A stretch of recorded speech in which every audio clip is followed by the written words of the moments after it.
bisa bagus buat diet, bagus buat daya tahan tubuh. Itu fakta atau mitos ya Dokter Haikal? Makanya di tengah kita sudah ada Dr. Samuel Utoro, spesialis gizi klinik. Siang Halo, Dok. Selamat siang. Ya, Dok. Tadi Intan mengatakan apa Intan? Banyak banget fakta mitosnya. Ada yang Ya. bikin kulit kinclong katanya putih, terus udah gitu buat daya tahan tubuh, terus bagus buat diet.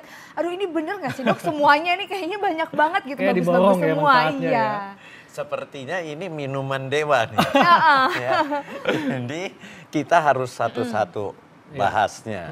Jadi gini, apakah akan membuat kulit kinclong? Itu mitos. Kulit kinclong mitos Dok? Mitos. Iya. Kalau kulitnya jadi kenyal, bagus ya, itu karena susu kedelai kan ada mengandung protein.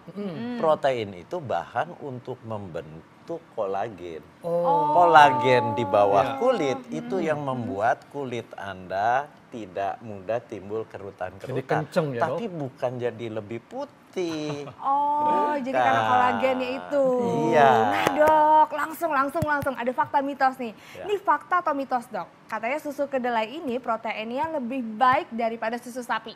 Ini mitos. Mitos. Ya. Wah, kenapa Jadi Dok? kita melihat kualitas Iya. protein baik atau tidak, itu bukan sekedar kandungan proteinnya tinggi atau tidak. Kandungan boleh aja tinggi, tapi kalau diserapnya tidak optimal, kemudian setelah diserap masuk ke darah digunakan oleh selnya tidak bagus, ya itu yang namanya biological value-nya rendah. Dan dari nabati itu biological value-nya itu lebih rendah dibanding protein hewani. Karena apa? Karena protein hewani itu pada saat dia diserap masuk ke darah, kemudian di darah akan digunakan oleh sel tubuh kita untuk membentuk sel. Untuk membentuk sel-sel daya tahan sistem imun itu akan lebih mudah. Nah, artinya kualitas protein hewani lebih bagus dari kualitas protein nabati. Nabati, ya. Oke. Dok, ini ngomongin kedelai Dok kan dari kacang-kacangan. Nah, kalau di masyarakat kan kacang-kacang ini terkait dengan asam urat. Ya. Nah, ini ada anggapan Dok di masyarakat bahwa rutin minum susu kedelai bisa sebabkan asam urat. Ini fakta atau mitos Dok? Fakta. Oh, Fakta. Fakta, karena di kedelai itu tinggi zat yang namanya purin. Purin itu pada waktu kita makan, kemudian diserap, diolah, terbentuklah si asam urat itu. Dok.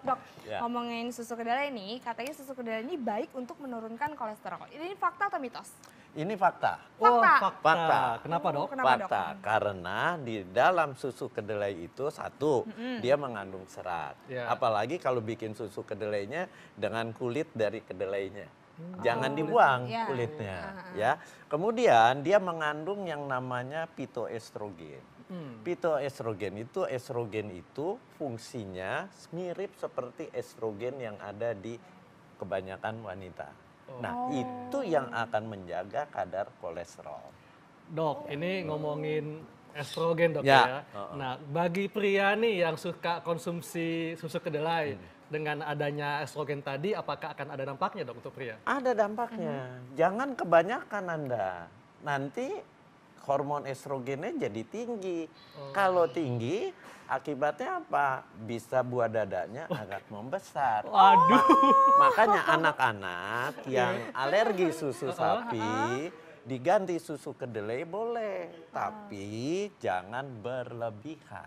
Ya, berarti kalau makan susu kedelai ini bagus banget ya Dok. Nah Dok, Ya. ini katanya kalau banyak mengkonsumsi susu kedelai ini bagus untuk mencegah pengeroposan tulang. Ini fakta atau mitos? Ini fakta. Fakta. Fakta. Wah, fakta lagi. Fakta. Kenapa Dok? Dia sebenarnya bukan pengaruh kalsiumnya yang tinggi, tapi pengaruh pitoestrogennya. Pitoestrogen itu yang akan membantu masuknya kalsium ke dalam tulang. Jadi ini fakta Dok ya? Fakta, dia akan jadi tulangnya karena kalsiumnya masuknya lebih mudah, dia kandungan kalsiumnya tinggi, dia lebih padat. Dok, ini ngomongin osteoporosis Dok ya. Ya. Ini kan banyak nih pasien saya datang ke klinik Dok ya. Dia mengatakan bahwa kalau rutin konsumsi susu kedelai bisa memperlambat menopause. Ini fakta atau mitos Dok? Fakta.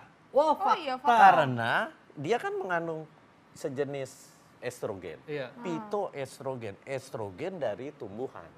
Jadi orang menopause itu kadar estrogennya turun. Iya. Kadar estrogennya turun berarti fungsi estrogennya menurun. Diganti dengan pitoestrogen. Pitoestrogen itu estrogen dari tumbuhan tapi dia punya sifat mirip dengan estrogen.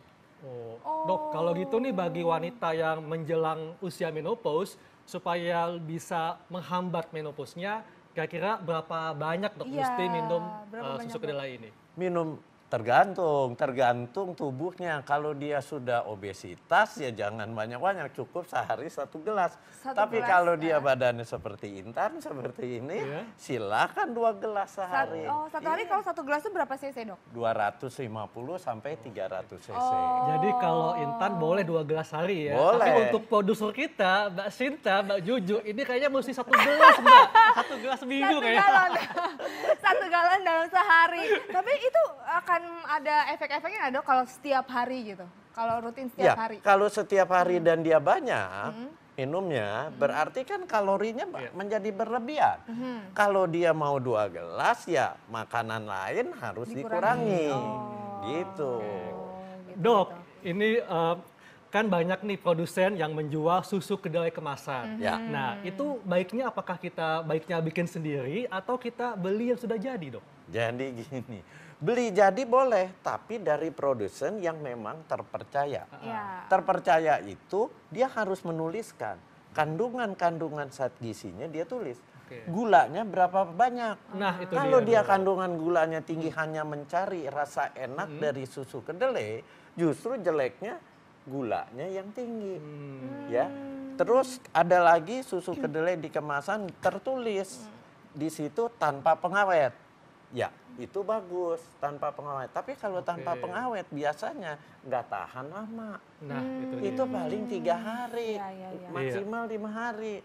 Jadi harus habis. Iya. Sementara dia sudah tulis tanpa pengawet, tahu-tahu dia tahan 10 hari, 10 hari. Sebulan. Nah, itu sih bohong. Nah, itu jadi pertanyaan. Hati-hati, iya. Oke. Jadi tetap harus hati-hati ya, Dok, Ya. ya, memilah-milahnya. Nah, Dok, ini susu kedelai katanya baik dikonsumsi untuk mulai dari bayi sampai dengan lansia. Ini Iya. fakta atau mitos? Fakta. Fakta. Boleh. Boleh. Dari bayi sampai lansia silahkan. Terutama bayi-bayi yang alergi dengan susu sapi, Iya. itu kita ngasihnya susu kedelai. Ya. Kalau gitu apa Dok tips untuk masyarakat supaya bisa mendapatkan manfaat dari susu kedelai? Jadi gini, Ya. kita kalau pengen mendapatkan protein yang kualitasnya nomor 1, Iya. tetap pilihannya susu sapi. Ya. Tapi kalau kita alergi atau kita mengalami yang namanya laktosa intolerance, Iya. kalau minum susu terus mau buang-buang air besar, kita pilihannya susu kedelai. Ya. Tapi buat yang sudah dewasa, minum susu kedelai, lihat-lihat tubuhnya. Oke. Anda kegemukan atau tidak. Kalau Anda kegemukan, Iya. obesitas, jangan banyak-banyak minumnya. Cukup sehari 1 gelas. Iya. Memang dia bagus, dia mengandung pitoestrogen.